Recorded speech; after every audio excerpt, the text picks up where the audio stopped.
MCO24 8ാമത്തെ unit business ethics and CSR linkage.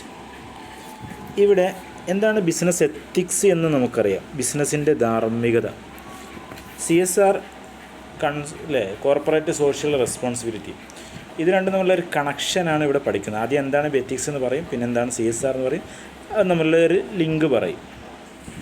Ethics എന്ന് പറഞ്ഞാൽ ബിസിനസ്സുകളുടെ ധാർമ്മികത, അതായത് മറ്റൊരാൾക്ക് ഹാംഫുൾ ആവാത്ത രൂപത്തിലുള്ള ബിസിനസ്സിൻ്റെ ഓപ്പറേഷനുകൾ. അപ്പോൾ എത്തിക്സ് എന്ന് ഉദ്ദേശിക്കുന്നത് ചില റൂൾസുകളാണ് ബിസിനസ്സുകളിലെ, അല്ലെങ്കിൽ ചില സ്റ്റാൻഡേർഡുകളാണ്, അല്ലെങ്കിൽ അവരുണ്ടാക്കിയ കുറച്ച് പ്രിൻസിപ്പിളാണ്. അത് അവരുടെ കമ്പനീൻ്റെ ഓപ്പറേഷൻ എങ്ങനെ നല്ല രൂപത്തിൽ മുന്നോട്ട് കൊണ്ടുപോകാം, മറ്റൊരാൾക്ക് ബുദ്ധിമുട്ടില്ലാത്ത രൂപത്തിൽ മുന്നോട്ട് കൊണ്ടുപോകാം എന്നുള്ള ഗൈഡ് ലൈൻസ് നൽകുന്ന ചില സ്റ്റാൻഡേർഡുകളിൽ, ചില റൂൾസുകൾ, ചില പ്രിൻസിപ്പുകളിൽ, അതാണ് ശരിക്കും ബിസിനസ് എത്തിക്സ്. ജോലിസ്ഥലത്ത് എംപ്ലോയീസ് ചെയ്യേണ്ട ഒരു ചട്ടങ്ങൾ, അതിൻ്റെ ധാർമ്മികതകൾ, പ്രൊഡക്റ്റിലുണ്ടാകുന്ന തൻ്റെ കസ്റ്റമേഴ്സിനെ പറ്റിക്കാതെ അവരെ വഞ്ചിക്കാത്ത രൂപത്തിലുള്ള പ്രൊഡക്റ്റ് ഇറക്കുക, ആരെയും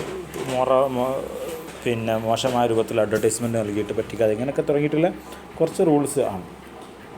ബിസിനസ് എത്തിക്സുമായി ബന്ധപ്പെട്ട വ്യത്യസ്തമായ പേഴ്സ്പെക്റ്റീവ് എന്ന് പറഞ്ഞാൽ വീക്ഷണങ്ങൾ, അഭിപ്രായങ്ങൾ. ബിസിനസ് എത്തിക്സുമായിട്ടുള്ള ബന്ധപ്പെട്ട വീക്ഷണങ്ങൾ. ഒന്ന് പേഴ്സണൽ ആൻഡ് ബിസിനസ് എത്തിക്സ്. വ്യക്തികളുടെ എത്തിക്സും ബിസിനസ്സിൻ്റെ എത്തിക്സും രണ്ട് തന്നെയാണ്. ഓരോ വ്യക്തികൾക്കും അവർ മറ്റുള്ളവരോട് പെരുമാറുന്നതിൻ്റെ കുറേ റൂൾസും അവരുടേതായ ചില പ്രിൻസിപ്പിൾസുകളും ചില വാല്യൂസ് ഉണ്ടാവും, മോറൽ വാല്യൂസ് ഉണ്ടാവും. അതാണ് പേഴ്സണൽ എത്തിക്സ്. ബിസിനസ്സിൻ്റെ എത്തിക്സ് ആ ബിസിനസ് എങ്ങനെ മറ്റുള്ളവരോട് പെരുമാറുന്നു അതുമായി ബന്ധപ്പെട്ടത്. പേഴ്സണൽ എത്തിക്സ് ഉള്ള ഒരാൾക്ക് ബിസിനസ് എത്തിക്സിൽ ആ ബിസിനസ്സിൻ്റെ എത്തിക്സ് കൊണ്ടുപോകാനും മനസ്സിലാക്കാനും വലിയ പ്രയാസം ഉണ്ടാവില്ല. Moral and non moral standards. ഏതൊരു സ്ഥാപനത്തിനും അതിൻ്റേതായ പ്രവർത്തനങ്ങൾക്ക് ചില സ്റ്റാൻഡേർഡ്സുകളുണ്ടാവും. അത് ചിലത് ധാർമ്മികമായിരിക്കും, ചിലത് ധാർമ്മികമല്ലാതിരിക്കും. ചിലർ എങ്ങനെയെങ്കിലും കസ്റ്റമേഴ്സിനെ ചൂഷണം ചെയ്യുക എന്നൊരു സ്റ്റാൻഡേർഡായിരിക്കും അവർക്ക്. ചിലത് അങ്ങനെ ആവില്ല, അവർക്ക് മാക്സിമം വാല്യൂ കൊടുക്കുക.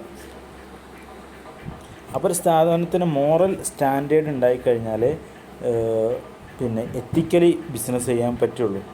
ഓക്കെ, മോറൽ സ്റ്റാൻഡേർഡിൽ പെട്ടതാണ് ഹെൽത്തി ആയ പ്രൊഡക്റ്റ് കസ്റ്റമേഴ്സിന് കൊടുക്കണം, അതുപോലെ ഹെൽത്തി ആയിട്ടുള്ള വർക്കിംഗ് കണ്ടീഷൻ വേണം, മറ്റൊരാൾക്ക് അപഹരിക്കാൻ പാടില്ല, കളവ് പറയാൻ പാടില്ല, ഇങ്ങനത്തെ ഓരോ സ്റ്റാൻഡേർഡ്. അതൊരു business ethics and professional code. ഏതൊരു പ്രൊഫഷനും അവരുടേതായ ചില കോഡുകളുണ്ട്. ഡോക്ടർമാർക്ക് അവരുടേതായ ചില കോഡുകളുണ്ട്. അതൊക്കെ ഒരു ബിസിനസ്സിൻ്റെ എത്തിക്സിന് ഉപകാരപ്പെടും. ഡോക്ടേഴ്സിന് അനാവശ്യമായ മരുന്ന് എഴുതി കൊടുക്കരുത്, അഡ്വക്കേറ്റ്സിന് അനാവശ്യമായ കളവ് പറയരുത്, അങ്ങനെയൊക്കെ തുടങ്ങിയിട്ട് ഓരോന്നിനും അവരുടേതായ പ്രൊഫഷണൽ കോഡുകളുണ്ട്, ധാർമ്മികമായ ചില കോഡുകൾ. അപ്പോൾ ചുരുക്കി പറഞ്ഞാൽ വ്യക്തികളോ അല്ലെങ്കിൽ പ്രൊഫഷൻസോ അല്ലെങ്കിൽ ആരെങ്കിലുമൊക്കെ ആയിരിക്കും ശരിക്കും ബിസിനസ് ഡീൽ ചെയ്യുന്നത്. അപ്പോൾ അവരുടെ വ്യക്തിപരമായ എത്തിക്സും അവരുടെ പ്രൊഫഷണൽ കോഡുകളും ഇതൊക്കെ ഒരു ബിസിനസ്സിൻ്റെ എത്തിക്സിനെ ബാധിക്കും. അതൊക്കെ ഇങ്ങനെ ഇവിടെയൊക്കെ പ്രൊഫഷണൽ നല്ല കോഡുള്ള ആളുകളും പേഴ്സണലായിട്ട് എത്തിക്സ് ഉള്ള ആളുകൾക്കൊക്കെ ധാർമ്മികരമായിട്ട് എത്തിക്സോടുകൂടി ബിസിനസ് കൊണ്ടുനടക്കാൻ കഴിയും. Next CSR ആണെന്താ?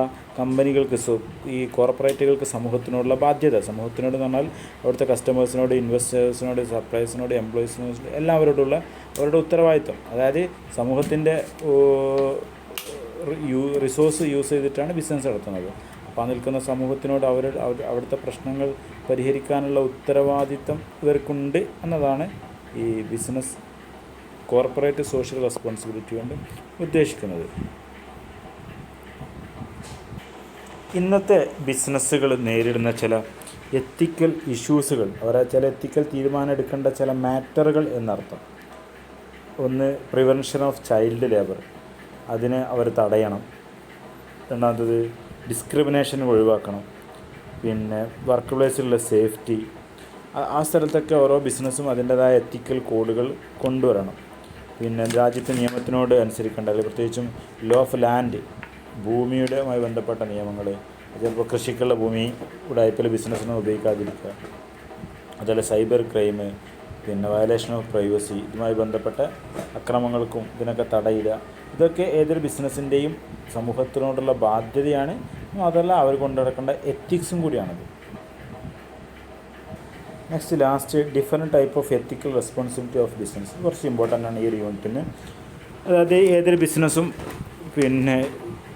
മുന്നോട്ട് കൊണ്ടുപോകേണ്ട ചില ധാർമ്മികമായ റെസ്പോൺസിബിലിറ്റികൾ. ഒന്ന്, റെസ്പോൺസിബിലിറ്റി ആൻഡ് എൻവയോൺമെൻറ്റൽ പ്രൊട്ടക്ഷൻ. നമ്മുടെ അന്തരീക്ഷം അല്ലെങ്കിൽ നമ്മുടെ എൻവയോൺമെൻറ്റിനെ, ചുറ്റുപാടിനെ സംരക്ഷിക്കേണ്ടത്. അത് അതിന് പൊല്യൂഷൻ ഉണ്ടാക്കാത്ത രൂപത്തിലും അനാവശ്യമായി റിസോഴ്സ് യൂസ് ചെയ്യാതെയും ഒക്കെ അതിനെ സംരക്ഷിക്കേണ്ട ഒരു ബാധ്യത റെസ്പോൺസിബിലിറ്റി ബിസിനസ്സുകൾക്കുണ്ട്. അതുപോലെ തന്നെ കൺസ്യൂമറിൻ്റെ സേഫ്റ്റി, ഹാമായിട്ടുള്ള അവർക്ക് ബുദ്ധിമുട്ടാകുന്ന രൂപത്തിലുള്ള അൺഹെൽത്തി ആയിട്ടുള്ള പ്രൊഡക്റ്റ് ഉണ്ടാക്കാതെ അവരെ സേഫ്റ്റി, അതേപോലെ പ്രൊഡക്റ്റിൻ്റെ സേഫ്റ്റി. പ്രൊഡക്റ്റ് സേഫ്റ്റി എന്നാൽ നല്ല കൺസ്യൂമേഴ്സിന് ഇഞ്ചുറി ഉണ്ടാക്കാത്ത രൂപത്തിലുള്ള അവരെ തരുന്ന ക്യാഷിന് വാല്യുബിൾ ആയിട്ടുള്ള ഒരു പ്രൊഡക്റ്റ് ആയിരിക്കണം അവർക്ക് നൽകേണ്ടത് എന്നർത്ഥം.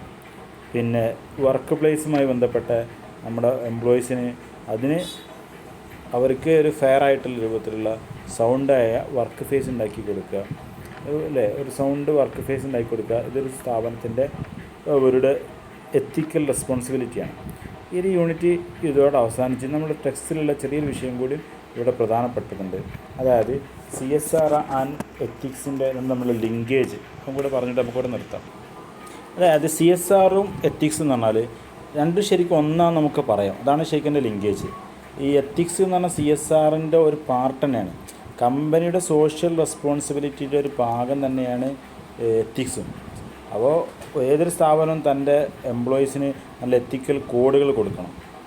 പ്രൊഡക്റ്റ് ഉണ്ടാക്കുന്നതിനെ പറ്റിയിട്ടും കൺസ്യൂമറിനോട് ബിഹേവ് ചെയ്യുന്നതിനെ പറ്റിയിട്ടും ശരിക്കും അതന്നല്ലേ സോഷ്യൽ റെസ്പോൺസിബിലിറ്റി എന്ന് പറഞ്ഞത്. അപ്പോൾ എത്തിക്കലി ഉള്ള ഡീലിങ് ഒരു സോഷ്യൽ റെസ്പോൺസിബിലിറ്റിയാണ്. ബിസിനസ്സിന് എത്തിക്സ് എന്തിനാ? ഇത് സമൂഹത്തിന് ഒരു ഭാരമാവാതെ കണ്ടി മറ്റുള്ള ബുദ്ധിമുട്ടിക്കാതിരിക്കാൻ വേണ്ടിയിട്ടല്ലേ എത്തിക്സ്, ഒരാളെ പറ്റിക്കാതിരിക്കാൻ വേണ്ടിയിട്ടല്ലേ. ആ പറ്റിക്കാതിരിക്കുക, ജനങ്ങൾക്ക് ഹാമായിട്ടുള്ള പ്രവർത്തനം ചെയ്യാതിരിക്കുക, ജനങ്ങൾക്ക് നല്ല പ്രൊഡക്റ്റ് എത്തിച്ചു കൊടുക്കുക, കസ്റ്റമേഴ്സിനോട് എത്തിക്കലി പെരുമാറുക എന്ന് പറഞ്ഞത് ബിസിനസ്സിൻ്റെ ഒരു ബാധ്യതയാണ്. അങ്ങനെ വെക്കുമ്പോൾ ഇവിടെ ലിങ്കായിട്ട് നമ്മൾ സമർത്ഥിക്കേണ്ടത് ചോദിച്ചാൽ ബിസിനസ് എത്തിക്സ് എന്ന് പറഞ്ഞാൽ അത് CSRൻ്റെ ഒരു പാർട്ട് തന്നെയാണ് എന്നാണ് ശരിക്കും എൻ്റെ ചുരുക്കം. ഇത് മനസ്സിലാക്കിയ എക്സാം നമുക്ക് എഴുതാമല്ലോ. നെക്സ്റ്റ് നമ്മുടെ 9ാമത്തെ യൂണിറ്റ്.